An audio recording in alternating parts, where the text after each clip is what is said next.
Penyerahan pesawat C-130J Super Hercules A139 kepada TNI berlangsung di Lanut Halim Perdana Kusuma, Jakarta. Penyerahan dilakukan langsung oleh Presiden Joko Widodo dan Menteri Pertahanan Prabowo Subianto kepada Panglima TNI Laksamana Yudo Margono dan Kepala Staf Angkatan Udara Marsikal Fajar Prasetyo.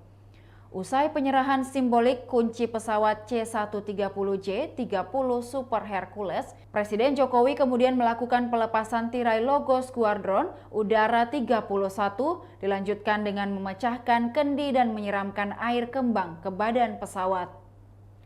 Pesawat Super Hercules ini menjadi yang pertama tiba di Indonesia dari 5 pesawat tipe DS-30 yang dipesan Kementerian Pertahanan ke Amerika Serikat. Dalam keterangan persnya, Jokowi mengatakan Indonesia memesan 5 pesawat baru.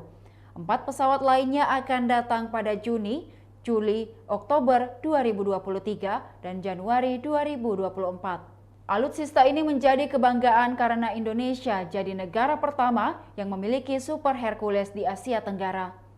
Pesawat ini memiliki daya angkut 19,9 ton. Dengan daya angkut yang besar, pesawat Super Hercules bagus digunakan untuk berbagai jenis operasi, militer maupun non-militer, hingga bencana alam. Selain itu, pesawat ini juga mampu terbang lama, sehingga bisa digunakan untuk menjangkau seluruh wilayah Indonesia.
Demikian Tribun Hot News kali ini, saksikan berita lainnya hanya di kanal YouTube dan Facebook Tribun Timur.